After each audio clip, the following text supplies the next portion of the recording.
Assalamualaikum warahmatullahi wabarakatuh. Salam bahagia, salam sejahtera saudara penonton-penonton di TV1, penonton-penonton yang berada di lokasi rakaman Forum Perdana Ehwal Islam pada malam ini. Kami bersiaran secara rakaman dari Sekolah Menengah Kebangsaan Abdul Rahman Talib, Kuantan, ataupun lebih dikenali dengan SMART. Alhamdulillah dapat juga kami kru Forum Perdana Ehwal Islam pada malam ini menjejakkan kaki di salah sebuah sekolah yang tersohor, boleh saya sebutkan sebagai tersohor di Pantai Timur ini, sempena dengan sambutan Jubli Emas 50 tahun penubuhan sekolah, iaitu yang telah ditubuhkan pada tahun 1964, dan juga kejayaan sekolah berprestasi tinggi kohort kelima, syabas dan tahniah yang saya difahamkan yang telah dianugerahkan oleh Kementerian Pendidikan Malaysia pada bulan Oktober baru-baru ini. Dan di kawasan yang disediakan untuk rakaman forum ini telah ramai yang datang daripada masyarakat sekitar ini, dan juga saya yakin yang ramai, yang penuh nampak muka jernih-jernih ini adalah terdiri daripada warga SMART. Tajuk yang kita pilih ialah Buai Laju-Laju. Siapa tak pernah dengar kan istilah Buai Laju-Laju? Itu lagu yang sering kita dengar lebih-lebih lagi sewaktu kita di usia kanak-kanak. Dua panelis yang kita undang untuk mengupas tajuk Buai Laju-Laju ini, kedua-duanya telah pun bersedia di atas pentas bersama dengan saya. Saya perkenalkan panelis yang pertama kita, tidak asing lagi daripada Kuantan ini, seluruh Kuantan orang kenal, seluruh Malaysia orang kenal, yang berbahagia Ustaz Badli Shah Alauddin, Ketua Penolong Pengarah Bahagian Masjid dan Surau Jabatan Agama Islam Pahang. Assalamualaikum Ustaz. Waalaikumsalam warahmatullahi wabarakatuh. Ini kami datang jauh ni. Selamat datang. Ada oleh-oleh istimewa ke dari Kuantan ni Ustaz? Pasti ada. Pasti. Panelis kita yang kedua ni susah sangat kita nak jemput dia untuk Forum Perdana Ehwal Islam. Tapi malam ni dia dipaksa datang. Yang berbahagia Ustaz Haslin Baharim, seorang pendakwah yang tersohor di tanah air kita, ataupun yang biasa orang sebut dia Ustaz Bollywood tu lah. Sebut Bollywood tu orang dah kenal. Tolong mukadimah Bollywood sepatah. Pastikan selepas ini. Okey, pastikan kita setia bersama dengan Forum Perdana Ehwal Islam selepas ini. Terima kasih ya Ustaz kerana sudi bersama dengan Forum Perdana Ehwal Islam pada malam ini. Baik, saya nak mulakan perbincangan ini. Ustaz Badli Shah mungkin sebagai mukadimahnya lah, tajuk Buai Laju-Laju ni. Satu tajuk yang biasanya kalau kita dengar suatu lagu lah, biasa kan didodoikan oleh, didendangkan oleh ibu kita, buai laju-laju sampai pokok sena, apa dalam baju sekuntum bunga Cina. Ada juga dalam versi yang lain, buai laju-laju sampai cucur atap. Belum pandai pakai baju dah pandai baca kitab. Artinya ada lagu-lagu yang lain lagi Ustaz, macam Pok Amai-Amai, Belalang Kupu-Kupu, Cak Cekuk, Udang Gami. Itu semua lagu-lagu klasik yang biasa kita dengar sewaktu kita di alam kanak-kanak itu. Apakah mesej yang cuba yang ingin disampaikan oleh ibu bapa kita, ayah mak kita sewaktu dia menyampaikan lagu-lagu ini kepada kita sewaktu kecil Ustaz? Terima kasih. Assalamualaikum warahmatullahi wabarakatuh. Bismillahirrahmanirrahim. Alhamdulillahirabbil alamin. Wassalatu wassalamu ala asyrafil anbiya'i wal mursalin wa ala alihi wa sahbihi ajma'in, amma ba'du. Terima kasih Ustaz Zakaria, rakan bicara wara Ustaz Haslin, muslimin muslimat, hadirin hadirat, para penonton yang berbahagia sekalian. Tajuk kita berkenaan tentang lagu ataupun dendangan yang dinyanyikan oleh khususnya para ibu ketika nak mendodoikan anak-anak mereka. Kalau kita lihat secara global, seluruh tamadun di dunia memiliki irama-irama untuk nak mendodoikan anak masing-masing. Apa tujuan mereka mendodoikan anak-anak? Pertama sekali tujuan dia nak mendidurkan, yang kedua nak mendidik. Sebab itu lagu-lagu untuk mendodoikan anak di seluruh dunia, lagunya begitu senang sekali didengar. Orang kalau nak tidurkan anak, orang takkan pasang tu, takkan nyanyikan lagu Oppa Gangnam Style. Sebab anak tu takkan tidur mendengar Oppa Gangnam Style itu. Dia mesti didodoikan dengan lagu-lagu yang begitu lembut sekali. Bukan sekadar kita buai-buai laju. Orang Bangladesh dia ada Rom Parani Gan. Itu lagu yang begitu indah sekali. Orang bahasa Tamil ada Talatu. Ada juga. Itu dia punya dodoikan anak-anak mereka. Atau di Indonesia, Nina Bobo. Itu begitu terkenal sekali. Maka kalau kita lihat, apa sebab orang mendodoikan anak ini secara global? Dari segi pendidikan, kalau kita tengok, ada satu kajian dibuat di Barat. Al-Hunan dodoikan kepada bayi ini, dia boleh mengurangkan kadar kelajuan degupan jantung. Khusus kepada bayi yang pramatang, premature baby. Jadi dia punya jantung laju, bila didodoikan, dia akan jadi lebih tenang. Dan juga kajian di Florida State University, bayi yang didodoikan, dia akan keluar dari hospital lebih cepat daripada bayi yang lain. Cuma keistimewaan bagi kita orang Melayu khususnya, lagu mendodoikan anak-anak kita ini begitu istimewa sebab sangat lembut. Berbanding dengan lagu Inggris. Lagu Inggris mereka panggil lullaby. Begitulah kurang lebih.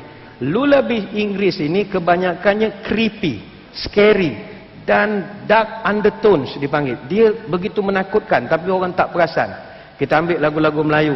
Anak Rusa Nani, lembut lagunya. Begitu juga Anak Itik Tok Wi. Lagu Suriram, begitu lembut sekali melodinya. Lagu Ikan Kekek Mak Iloi-Iloi, Burung Kenek-Kenek, Jong-Jong Inai, Lenggang-Lenggang Kangkung, Anak Ayam Turun 10, Gelang Si Paku Gelang. Bandingkan dengan lagu-lagu Inggris. Dulu tahun 1765 orang putih cipta satu lagu namanya Rockabye Baby. Semua lagu dodoi orang putih semuanya bersifat berbahaya. Rockabye baby on the treetop, when the wind blows the cradle we rock. Dia cerita semua buai patah jatuh, baby terjungkang.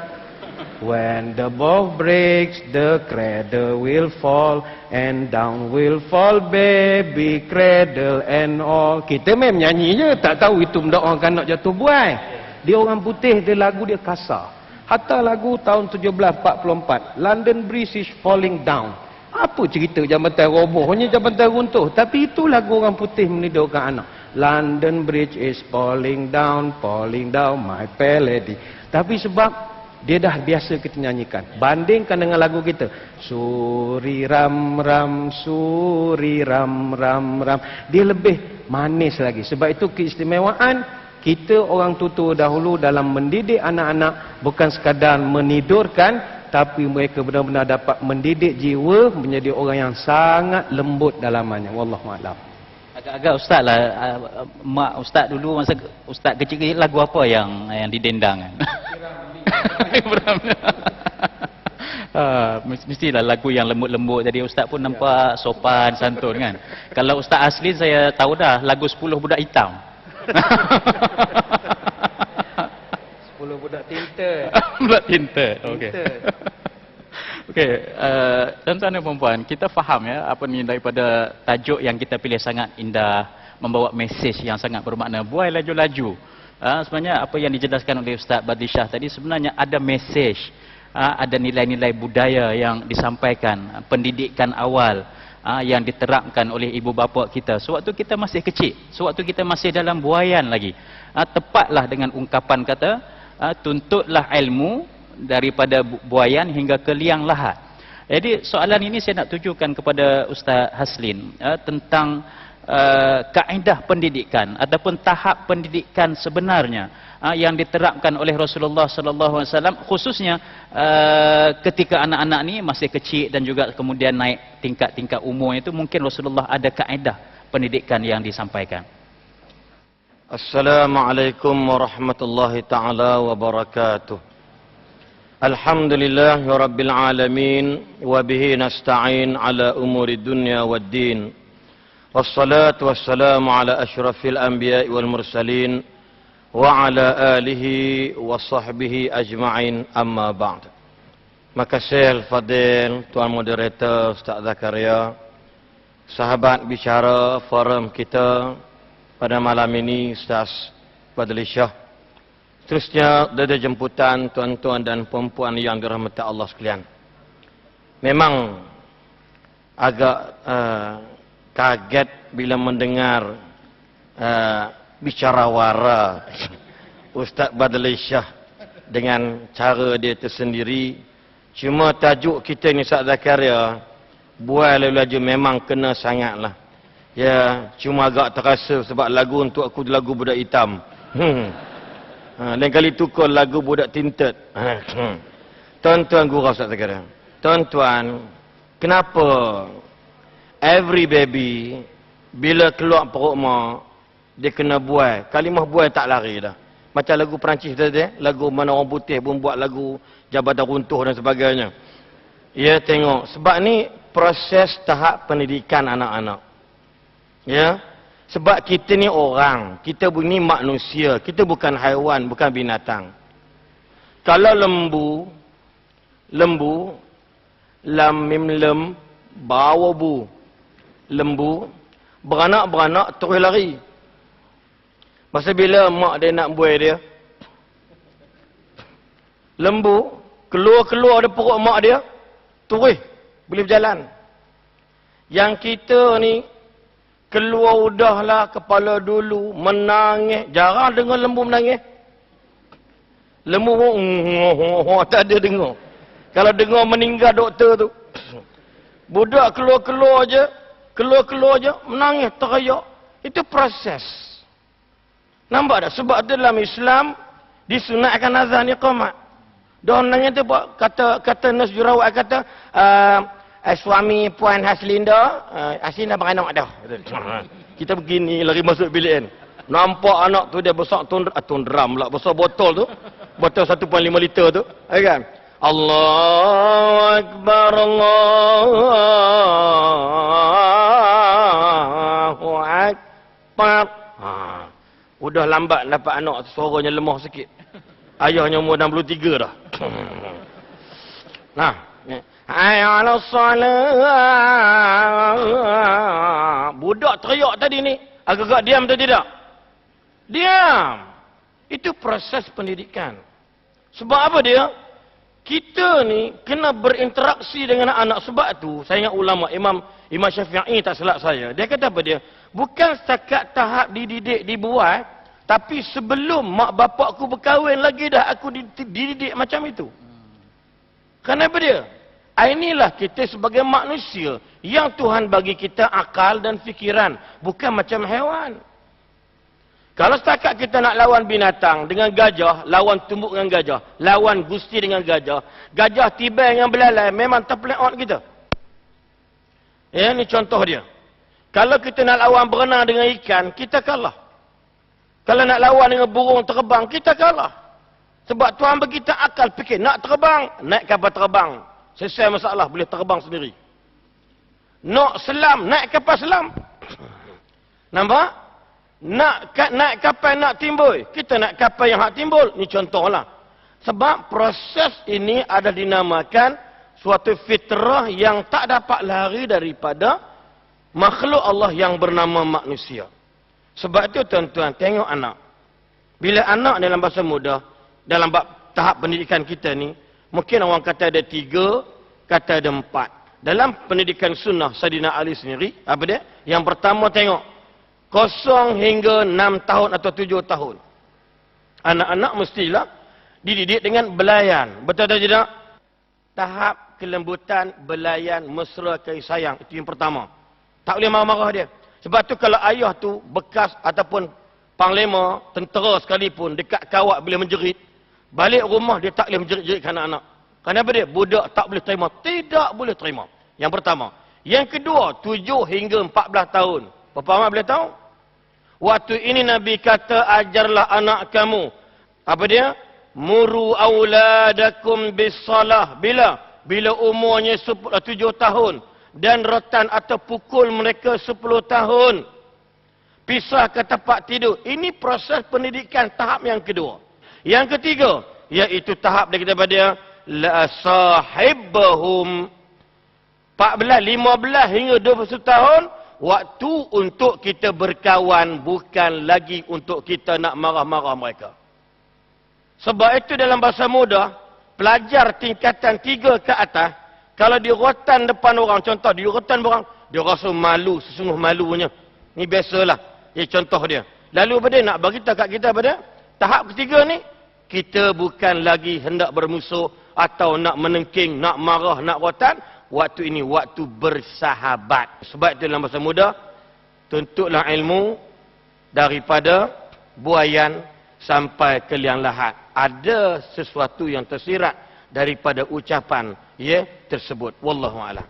Terima kasih banyak pada Ustaz Aslin atas penjelasan tu tadi, tuan-tuan dan puan-puan. Kita fahamlah bahawa sebenarnya proses pendidikan yang diajar oleh sunnah Nabi SAW sebenarnya bermula daripada kecil lagi, daripada buayan, sampailah Ustaz Aslin tadi sampai nak pilih calon pasangan hidup, nak pilih calon suami, calon isteri pun mak bapak kena perlu bagi didikan, bagi nasihat kepada anak-anak supaya mereka juga menjadi anak insan yang hebat, yang cemerlang dalam kehidupan mereka. Saya nak tanya balik pada Ustaz Bad. Tadi Ustaz Bad dalam mukadimah telah menceritakanlah bagaimana kaedah lagu-lagu yang disampaikan sebagai salah satu bentuk pendidikan awal. Cuma yang saya nak minta Ustaz ulas pula pada pusingan ini ialah uniknya setiap lagu-lagu yang diajar itu dimulakan dengan ibu bapa. Sebagai contoh Pok Amai-Amai. So, orang yang menyampaikan lagu itu dia perlu tunjukkan dulu pada anak, baru anak pun oh macam ni Pok Amai-Amai pun tepuk tangan kan, ataupun Cak Cekor, Udang Gamit, dia cuba menggenggamkan tangannya. Ini falsafahnya Ustaz ialah setiap apa yang kita nak sampaikan kepada anak kita itu, pendidik ini perlu amalkan terlebih dahulu. Artinya kepimpinan melalui teladan ataupun contoh melalui teladan yang disampaikan oleh, mungkin Ustaz ada sesuatu yang nak diperkatakan tentang perkara ini. Ya, terima kasih. Kalau kita rujuk kepada kebanyakan daripada lagu-lagu untuk mendodoikan anak-anak orang Melayu ini, Buai Laju-Laju, Pok Amai-Amai, Cak Cekor, Udang Gamit, macam-macam, dia banyak gerakan-gerakan daripada orang yang menyanyikannya. Sebab nak menunjukkan bahawa kita sudah boleh mendidik budak-budak ni sejak daripada dia mula lahir lagi. Kerana segala tindakan yang kita buat boleh dirakamkan di dalam otak dia. Sebab itu bila kita buat kajian tentang tahap pendidikan budak-budak, anak-anak ini kita dah boleh didik dia bukan sekadar masa dia lahir, bahkan masa dalam perut itu pun sudah boleh mula dididik. Ini kerana menurut kajian pakar-pakar pendidikan prasekolah atau pendidikan kanak-kanak, manusia ni dia punya pembinaan rangkaian otak dia sudah bermula daripada masa penghamilan lagi. Sejak daripada hari ke-16 hinggalah 3 ataupun 4 bulan di dalam kandungan. Masa 3 hingga 4 bulan baby atau bayi dalam kandungan sudah ada terbina kurang lebih 100 bilion sel otak ketika itu. Jadi baby yang sebesar itu dia sudah memiliki kapasiti otak yang begitu banyak sekali. Sebab itu rangkaian otak itu sendiri kalau keseluruhannya dia terdiri daripada 1 trilion sel neuron. 1 trilion ni banyak mana? Dia begini ya. Kalau kita tengok storage capacity dari segi memasukkan data, kalau floppy disk, dulu orang pakai disket, floppy disk dia boleh muat 2.500.000 maklumat. Kalau magnetic disk itu boleh muat 313 juta maklumat. Kalau Encyclopedia Britannica boleh muat 12 bilion 500 juta maklumat. Kalau IBM magnetic tape cartridge 250 bilion maklumat. Tapi otak kita yang besar ini berapa boleh muat maklumat? Otak kita boleh muat 125 trilion 500 bilion. Proses itu sudah pun berlaku masa dalam 3-4 bulan dalam kandungan. Dia dah ada proses kematangan. Sebab itu bila baby dia baru lahir, bermula daripada bulan ketiga sampai umur dia 6 tahun, otaknya sudah ada proses kematangan berlaku. Masa dia lahir, otaknya sudah ada 25%. Masa dia umur 6 bulan, otaknya sudah ada 60%.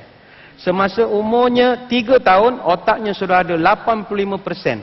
Dan masa umur dia 6 tahun, otaknya sudah 95%. 95% mungkin bagi kita tak cukup 100%. Tapi itu menyamai dengan orang yang nak pencen, orang dah tua. Sama je 95%. Dia ingat-ingat lupa tapi masih boleh digunakan untuk berfikir. Sebab itulah kita kalau dengan budak-budak, apa juga pergerakan yang kita buat, dia akan hafal. Sebab itu budak ini dia punya daya rakamannya sangat kuat. Itu sebab bila anak lahir, agama kita suruh azan dan qomat. Sebab dia punya daya rakamannya macam kaset kosong. Kita yang dah berumur ni, otak kita ini macam kaset kusut. Boleh rakam, kita selalu lupa. Pergi ke kedai, ingat nak beli. Balik, ada saja tercecer. Sebab selalu terlupa. Budak dia punya rakaman kuat. Sebab itu, bila lahir, kita nak kalimat pertama masuk di dalam otak dia adalah lafzul jalalah. Allahu Akbar, Allahu Akbar. Itu kita nak. Belum sempat lagu Opa Gangnam Style masuk. Belum sempat lagu awak di mana-mana, awak di mana, awak di mana. Belum sempat itu masuk. Yang mula masuk lafzul jalalah dulu. Sebab itu kepada ibu bapa sekalian, jaga mulut. Jangan selalu cakap, awak ni macam tak ada otak. Jangan. Otak dia lebih bagus daripada otak kita. Dan Allah Ta'ala ni dia pelihara manusia. Otak kita ini terpelihara oleh 7 lapis selaput. Allah jaga sungguh. Lapisan pertama, rambut. Kemudian kulit kepala. Yang ketiga, tengkorak. Tengkorak pula memang amat keras. Yang ketiga, cerebrospinal fluid. Dia ada macam cecair. Dan lapisan yang kelima, ada 3 lagi lapisan selaput otak. Sebab itu Allah Ta'ala dia jaga otak kita ni sungguh-sungguh. Supaya dengan otak inilah kita boleh berfikir dan memajukan bumi ini. Orang tua-tua dulu bijak. Bila mereka pesan, anak ini bila dia kecil didodoikan. Bila besar, dididik, dilatih. Diberikan nasihat yang bagai-bagai sampailah peringkat menentukan siapa pasangan hidup mereka. Ini keindahan dan kecerdikan orang tua-tua kita dulu. Wallahualam. Ustaz macam malam ni Ustaz sains lah malam ni ya. Sekolah smart kan, mesti smart kan, mesti smart.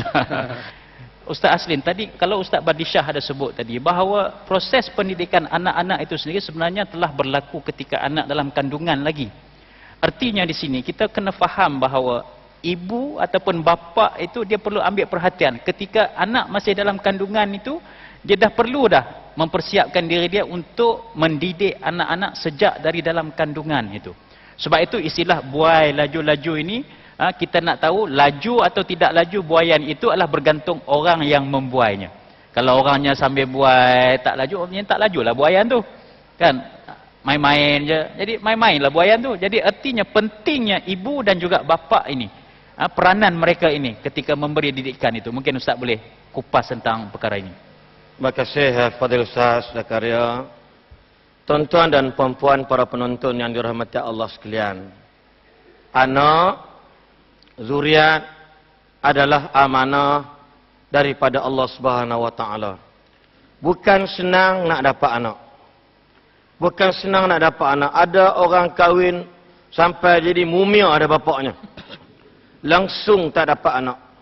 Ada orang tak kahwin-kahwin dapat anak. Ini contoh, ya. Ada orang macam-macam orang lah. Sebab ini adalah amanah daripada Allah. Maka amanah yang paling berat ialah selalu yang duk tukang buayan duit ni. Apa panggil buayan ni? Duit pula. Buayan ni, minta maaf lah guna bahasa saya. Buayan ni selalunya mak, bapak kalau hayun pecah kepala budak. Ya, yang rempan kata orang. Oh, aku pula, kau lah yun kan anak. Tengok kepala tak lekat ke dinding, badannya berjalan. Ya. So, isteri, ibu ni saat yang pertama sekali mengandung apa dia? Dia kena banyak sabar. Ya. Bila mengandung banyak sabar, katakan pada anak kerana terpaksa aku relakan. Ya.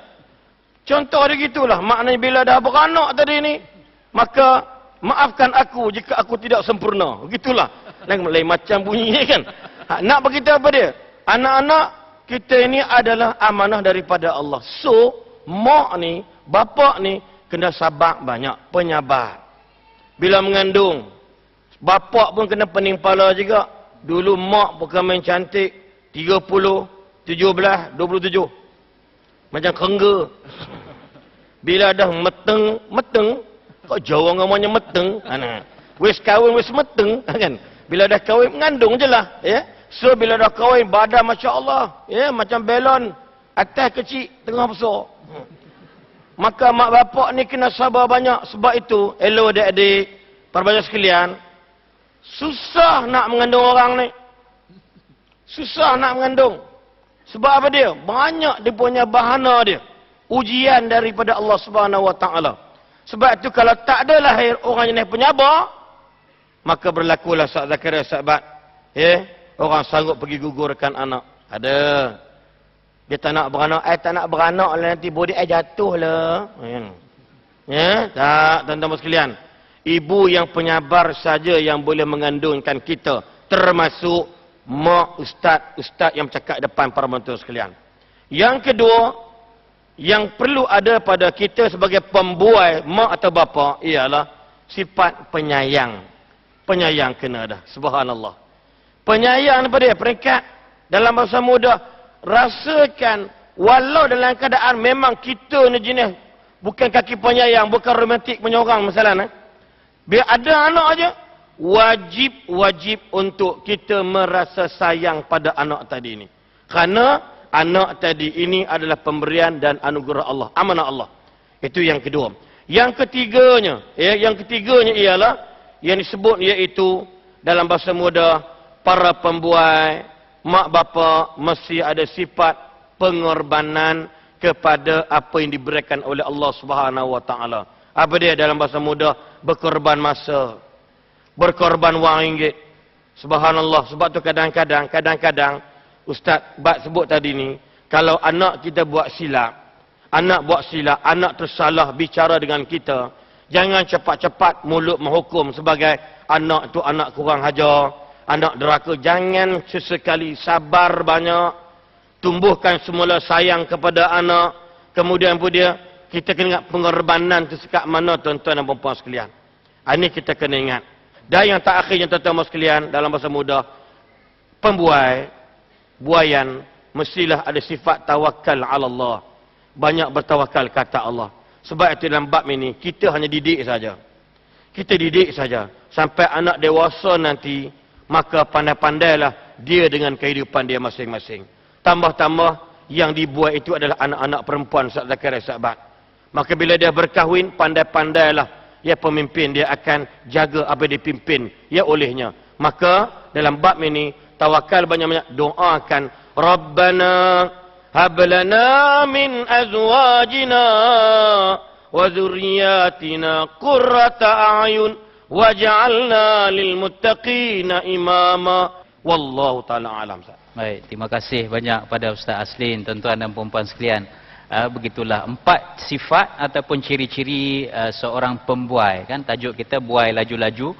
Nak pastikan buaian kita tu laju, bergerak sedap, enak bagi anak, maka sifat seorang pembuai, ibu ataupun bapa, dia mesti penyabar, penyayang, pengorbanan dan juga bertawakal kepada Allah Subhanahu Wa Taala. Seperti mana yang saya maklumkan sebentar tadi, kita akan bersama dengan penyoal, penonton-penonton yang hadir pada malam ini, barangkali terdiri daripada warga pendidik, daripada anak-anak pelajar, daripada SMART ataupun masyarakat sekitar SMART yang datang pada malam ini. Kalau telah bersedia dengan penyoalan pertama, kita terima soalan yang pertama terlebih dahulu. Ya. Assalamualaikum warahmatullahi wabarakatuh. Waalaikumsalam warahmatullahi wabarakatuh. Kalau boleh perkenalkan diri tuan terlebih dahulu. Saya Anaruddin bin Haji Abdul Khalid. Dari mana Tuan Haji? Dari Kuantan. Dari Kuantan. Memang bekerja atau di SMART? Memang menjadi guru di sekolah. Alhamdulillah. Sudah berapa tahun di SMART? Di SMART ni tahun yang ketiga. Tahun ketiga. Mengajar? Mengajar dah 25 tahun. Masya Allah, dah 25 tahun berkhidmat sebagai seorang pendidik ya. Ya. Jadi apakah soalan yang ingin diajukan pada malam ini, cikgu? Ya. Seperti mana tadi kita dengar panel kita menyanyikan lagu-lagu lama yang pernah didodolkan oleh para ibu, termasuk kita generasi yang generasi lebih awal daripada generasi Y ni. Jadi pada hari ini kalau kita lihat pula tanggungjawab mendodol anak ni banyak diambil oleh penjaga anak-anak atau pembantu rumah. Jadi kadang-kadang ini tidak menepati dengan cita rasa untuk melahirkan anak yang kendak dengan ibu bapa sendiri. Jadi apakah nasihat Ustaz pada ibu-ibu yang berjaya berada ini untuk menerapkan semula cara mendodoi yang pernah didodaikan oleh ibu bapa kita pada masa dahulu. Okey, barangkali Ustaz Bat ni memang kita tak nafikan soalan yang dikemukakan oleh cikgu tadi. Mak bapak sekarang ni tak macam mak bapak dulu-dulu. Yalah dulu barangkali bapak pergi bekerja, mak duduk di rumah, bolehlah mendodoi, buai laju-laju anak yang dalam buaian tu. Tapi sekarang ni bapak bekerja, mak bekerja, mana ada masa nak membuai anak-anak. Jadi macam mana tu Ustaz? Baik, terima kasih. Terima kasih kepada yang bertanya. Hadirin hadirat muslimin muslimat sekalian. Sememangnya mak ayah sekarang ini luar biasa sangat sibuknya keluar rumah mencari duit. Pergi pagi balik petang dapat gaji bayar hutang. Pergi pagi balik tengah hari dapat gaji belum tentu boleh kira lagi. Pergi pagi balik bulan depan dapat gaji tambah cawangan pula dah. Ini banyak agak berlaku. Bukan Ustaz Bat lah. Ada pantun saja. Pantun saja. Kerja siang malam, pagi petang, malam jadi siang, siang jadi malam, kaki jadi kepala, kepala jadi kaki. Akhirnya anak-anak itu kita fenomena ni orang sekarang panggil anak-anak berbapakan TV, beribukan orang gaji. Ini fenomena sekarang. Ayah dia TV. Adik-beradik dia Pepin. Itu adik-beradik dia lah tu. Ibu dia siapa? Bibi dia. Itu bila badminton Malaysia lawan Indonesia, sokong Indonesia pula, la ilaha illallah. Ayah dia baru balik outstation, bapak baru pulang pak, anak cakap Indonesia pula dah. Kita bukan kata ini tidak betul, tapi yang kita minta jangan diswastakan. Pendidikan awal ini jangan diswastakan, jangan disubkonkan. Apa sebab? Haiwan sekalipun, walaupun mereka tak pernah mendengar ceramah, tak pernah baca kitab Allah Nasihat Uluan, tak pernah dengar forum perdana, mereka tak pernah abai tanggungjawab didik anak. Hatta rimau sekalipun. Harimau atau lain-lain binatang, dia tidak lupa tanggungjawab mendidik anak mereka. Sebab itu kalau kita kaji harimau, bila dia bawa anak je pergi memburu, dia dapat tangkap satu buruan, dia tidak kekoh haiwan tu sampai mati. Dia tinggalkan untuk anak dia supaya anak dia reti mana nak potong, nak ambil peha macam mana. 2-3 kali dia bawa pergi praktikal, dia tengok anak dia dah boleh survive, baru dia lepaskan. Nah, kalau harimau pun boleh buat begitu pada anak-anak, malu kita. Sebab itu dalam tahun ini, pertengahan tahun ini, ada satu kajian dia buat tentang kajian penduduk dan keluarga Malaysia, kajian tahun keempat. Begitu menggusarkan kepada kita sebab hanya 65.3% saja kaum bapa yang dapat luangkan masa bersama anak mereka yang umur bawah 7 tahun berbanding dengan seorang ibu. Ibu dalam kajian menunjukkan dia boleh luangkan masa bersama anak 80.2%. Golongan bapa didapati meluangkan masa bersama anak kurang daripada 30 jam saja seminggu. Mungkin kerana bekerja, mungkin kerana hobi. Pergi mengair, mancing, bawa motor besar, pergi genting. Dia pesen begitu. Time dia tak bekerja, dia buat hobi. Akhirnya anak-anak itu tak sempat dia nak didik. Itu tahan duduk di rumah, dalam bilik air, duduk di mana. Tak apa, ini yang keluar ini, yang tak balik-balik. Dan hanya 20% saja di kalangan bapa yang luangkan masa lebih daripada 51 jam satu minggu. Yang ini perlu kita ambil perhatian sama-sama sebab tanggungjawab mendidik anak-anak bukan tanggungjawab bibi, bukan tanggungjawab pembantu rumah ataupun sekolah, bukan. Tanggungjawab paling utama adalah pada mak bapak. Kullu mauludin yuladu 'alal fitrah fa abawahu ayuhawidanihi au yunassiranihi au yumajisani. Hadis riwayat Muslim. Yang kita garis bawahkan, Nabi sebut fa abawahu, mak bapaknya lah yang akan membentuknya. Dan Nabi mulakan dengan perkataan abun, bapak. Sebab itu wahai bapa-bapa sekalian, ingat, sekolah hanya tempat membina otak, kita sebagai bapa dan mak tempat membentuk watak. Kalau otak dan watak digabungkan, barulah jadi anak itu anak yang seimbang. InsyaAllah. Kita bersama lagi dengan seorang penyoal yang nampak telah pun bersedia bersama dengan kita. Siapa di sana? Assalamualaikum warahmatullahi wabarakatuh. Waalaikumsalam warahmatullahi. Saya bersetuju dengan ahli panel yang mengatakan bahawa ibu bapa perlu mendidik anak-anak sejak dari buayan lagi untuk menjadi manusia yang berguna. Dan anak-anak ini ketika kecilnya sangat rapat dengan ibu bapa. Kemana-mana ibu bapa pergi mengekori ibu bapa sehinggakan menangis apabila ditinggalkan ibu bapa. Ironinya apabila anak ini menjadi remaja, mereka semakin jauh dengan ibu bapa. Semua aktiviti hanyalah bersama rakan, makan bersama rakan, berkongsi masalah bersama rakan. Jadi bagaimanakah kita sebagai ibu bapa menghadapi cabaran ini? Terima kasih Ustazah kerana sudi berkongsi persoalan. Ustaz Aslin, macam mana kita nak rungkaikan ni masalah anak-anak? Waktu kecil okeylah kita boleh tengok dia, boleh didik dia. Bila dia dah meningkat remaja sikit, dia dah mula dengar cakap kawan-kawan dia dah tak nak duduk dengan kita lagi. Macam mana Ustaz? Terima kasih yang Ustazah bertanya. Sepatutnya bukan Ustazah tu tanya. Dia jawab sendirilah.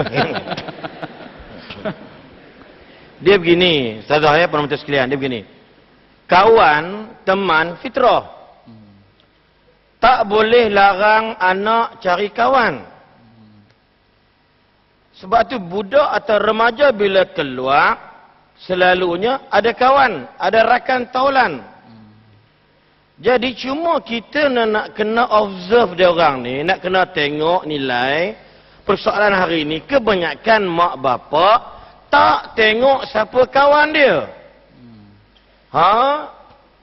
Bila tak tengok kawan dia, tuan-tuan kena ingat dalam hadis Abu Daud disebut al-mar'u ala dini khalilihi falyanzur man yukhalil.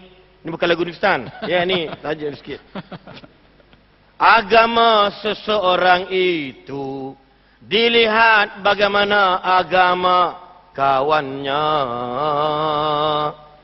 Oleh itu mak bapa mesti tengok siapa rakannya. Rok sikit. Nampak senyap kan, hujan turun kan. Ya? Mak bapa mesti pasti siapa kawan-kawan anaknya. Sebab dalam hadis Bukhari sebut apa dia? Al-mu'min mira'atu akhihil mu'min. Orang yang beriman cerminan bagi orang beriman, saudaranya yang beriman. Faham tak faham? Ya? Al-mar'u al-mu'min mir'atul akhihil mu'min. Kawan-kawan orang beriman merupakan cermin bagi saudara-saudara yang beriman. Faham tak faham? Makna kalau kawan dengan ustaz, jahil Quran pun orang panggil dia ustaz.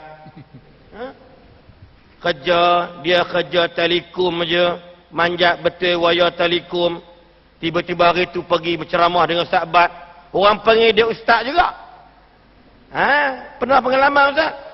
Kita jadi driver, dia letih, kawan bawa. Ustaz boleh bawa anak letih sampai tempat ceramah. Yang hak jaga parking, ni driver sana. Aku di drivernya. Yang kawan saya tu kerja biasa, bukan ustaz pun, tumpang bawa kereta, cuma dia mengantuk, dia yang tolong bawa. Udah dia dibawa je ke tempat mentah. Aku terkeh-keh lah jalan kaki, udahlah buncit macam ni, mana lakap jalan. Nampak tak? Betul kata Saidina Ali. Jika kamu kawan dengan si tukang pembuat besi, bajumu pun pasti berlubang-lubang kerana percikan besi. Kalau kawan dengan yang jual minyak wangi, tak mandi walau 2 bulan sekalipun, ia bau busuk tu bau perfume. Ni bau ni tengit buat ini the tingitan. Kan. Ada bau tingitan tu. Ya, nak satu bau tengit tadi ni. Kenapa dia? Tengok siapa kawan. Ini penting. Jangan larang anak kawan Ustaz Zakaria. Tak boleh kawan, tak boleh lawan. Kita pun kawan orang enggak, tapi tengok kita wajibul gunnah ma'arif sukun. Tengok siapa kawan anak kita. Tahu apa kita boleh kawan? Cuma tengok siapa kawan anak kita. Ya, itu antara yang faktor paling besar lah ya. Wallahu a'lam. Baik, terima kasih banyak pada Ustaz Aslin ya, disampaikan dalam irama. Itu bukan Bollywood lagi ya? Belum lagi? Belum lagi. Bila masa kita duk tunggu yang Bollywood tu kan. Insya-Allah Ustazah, apa yang disampaikan oleh Ustaz Aslin tadi itu dapat kita ambil fahaman dan kita amalkan dalam kehidupan kita untuk kita mendidik anak-anak kita. Bila usia meningkat remaja ini, psikologinya berbeza dengan anak-anak yang masih usia awal yang ada bersama dengan kita, insya-Allah. Akhirnya Ustaz, saya nak tanya Ustaz ni tentang, betul ke Ustaz ada orang kata nak pilih pasangan ini, dia kena nak mendidik anak-anak ni, dia bermula dengan kita pilih pasangan kita lagi. Artinya kalau kita nak lahirkan anak yang baik, yang soleh, yang solehah, maka proses waktu kita nak mendirikan rumah tangga tu, proses mencari pasangan itu kita dah plan dah agar anak nanti lahir yang bagaimana yang kita nak. Betul ke Ustaz? Ya, terima kasih. Memang benar, ada kebenarannya. Teringat saya satu peristiwa, pernah orang bertanya kepada ayah Imam Abu Hanifah, ayahnya bernama Thabit Ibnu Zauti. Orang tanya kepada ayah dia, macam mana pakcik boleh didik anak pakcik sampai jadi ulama yang begitu hebat sekali Imam Abu Hanifah ini? Apa rahsianya?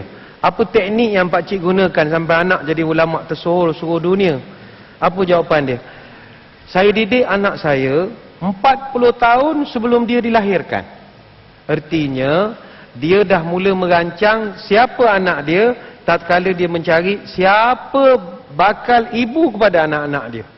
Sebab itulah dalam hal ini, orang tua tak boleh tidak, mak bapak mesti jadi baik dahulu. Barulah dapat melahirkan anak-anak yang baik. Tamsilannya mudah. Acuan 4 segi tak akan membentuk kuih yang bulat. Acuan yang bulat tak akan membentuk kuih 4 segi. Bak kata orang Arab, ma fi aba fi abna. Bak kata orang putih, like father, like son. Bak kata orang Melayu, bapa borek, anak rintik. Kemana tumpahnya kuah, kalau tidak ke nasi. Kalau bapa kencing berdiri, anak kencing berlari. Cucunya kencing berlari ganti berganti. Begitulah proses terusnya. Banyak ungkapan-ungkapan ini menggambarkan bahawa mak bapak sangat memberi kesan pada watak anak-anak. Walaupun bukan semua. Kita tak nafikan ada anak orang yang bekas banduan misalnya, tapi anaknya jadi orang baik. Ada, kita tak nafikan. Dan kita tak nafikan juga ada anak orang baik-baik, tapi anaknya itu jadi syaitanir rajim pun ada juga. Jadi benda ini mesti, tapi secara umum begitu. Wallahu a'lam. Terima kasih banyak pada Ustaz Badlishah. Ustaz Aslin, ya kita bincang banyak tentang buai laju-laju. Kita bincang tentang orang yang membuaikan, yakni ibu ataupun bapa, peranan, jasa dan pengorbanan mereka. Sebagai orang yang duduk dalam buaian ni Ustaz, orang yang duduk di buai ni, sedap, enak, nikmat dibuai oleh ibu dan bapa. Apakah yang perlu kita buat sesuatu hadiah yang bermakna untuk ibu dan bapa kita, sekiranya mereka masih ada atau mereka sudah pergi menghadap Allah Subhanahu Wa Taala? Terima kasih atas para penonton yang dirahmati sekalian. Kalimah yang mula-mula maudhu' besar dia ialah SYUKUR, syukur. Terima kasih, syukur banyak-banyak dekat manusia yang buat banyak jasa dekat kita, automatically terima kasih pada Allah. So apa boleh buat? Mak ayah kita bukan senang. Mungkin mak tu mengandung, punca bapak punya masalah.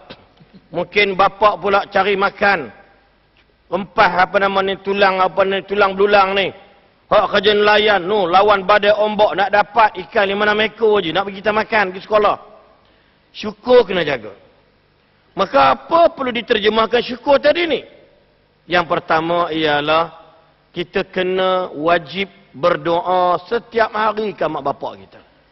Jangan lari daripada doa. Dan kalau anak tu orang semayang, Ustaz Zakaria, Ustaz Bat, para muslim sekalian, insya-Allah kita tak risau dah. Doa selalu ada.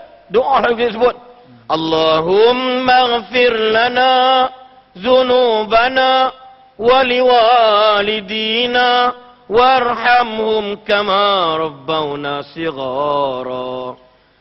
Adik-adik, para mentua sekalian semua dah tahu dah makna dia tadi. Orang semayang 5 waktu semua disebut. Satu, doa akan kesejahteraan dia dan keampunan dia sama ada ketika hidup ataupun meninggal dunia. Yang kedua apa dia? Buat amal kebajikan. Ada duit, utamakan mak bapak. Standard instruction auto debit Mamana Bank. Potong bagi dia mak bapak. Gaji 1000 bagi 100, alhamdulillah. Jangan takut. Allah tak pernah bohong kita, Nabi tak pernah dusta cakap Nabi. Apa dia? Setiap kita bagi, Allah bagi balik. But I believe or not, up to all of you. Faham tak faham ni? Yang kedua, yang tiga apa dia? Melakukan amal soleh. Wa qul i'malu fasayarallahu amalakum wa rasuluhu wal mu'minun. Ulama merungkaikan tafsiran apa dia? Buatlah amal soleh, Allah saksi, malaikat saksi. Habis manusia saksi macam mana? Ulama kata, ulama tafsir kita pada dia, maka orang-orang yang dah mati kaum kerabat dia, anak dia buat beramal yang soleh, amal soleh tadi akan diberita gembirakan oleh malaikat. Tengok anak hang buat benda baik, amal soleh. Kenapa dia? Kerana kita golongan orang yang rasa syukur pada mak bapak, syukur kepada orang tua kita yang telah melahirkan, yang beri makan pada kita, yang mendidik kita sampai kita dewasa. Maka warhamhum kama rabbawna shighara. Ya Allah, rahmatilah mak bapak kami, bagaimana dia terima didik kami, dia sayang kami sejak kami kecil sampai kami dewasa. Itulah orang kata apa? Benda-benda yang boleh kita nak berikan sebagai tanda terima kasih, pengorbanan pembuai, ya, laju-laju tadi ni. Wallahu a'lam. Terima kasih banyak pada Ustaz Haslin. Itulah tajuk buai laju-laju yang kita bincangkan, tuan-tuan dan puan-puan saudara, tentang peranan ibu bapa untuk kita memastikan bahawa anak-anak kita itu terdidik, mendapat didikan yang sempurna. Kerana kita yakin dan kita faham bahawa anak-anak adalah merupakan amanah daripada Allah Subhanahu wa taala, maka ibu bapanya lah yang diberi tanggungjawab dan amanah untuk memastikan anak ini menjadi soleh ataupun anak yang menjadi solehah. Dan kita sebagai anak-anak pastikan kita menghargai, kita bersyukur, kita mendoakan, membuat kebaikan, amal kebaikan untuk ibu bapa kita sama ada mereka masih hidup ataupun mereka telah kembali bertemu dengan Allah Subhanahu wa taala. Terima kasih kepada Ustaz Badlisyah dan juga Ustaz Aslin. Terima kasih kepada pihak SMART, Sekolah Menengah Kebangsaan Abdul Rahman Talib SMART Kuantan, kerana sudi mengundang kami untuk menjayakan Forum Perdana Ihwal Islam pada malam ini sempena sambutan 50 tahun penubuhan Sekolah SMART. Pada kali ini insya-Allah kita jumpa lagi lain waktu lain ketika. Wabillahi taufiq wal hidayah. Assalamualaikum warahmatullahi wabarakatuh. Kau renungkan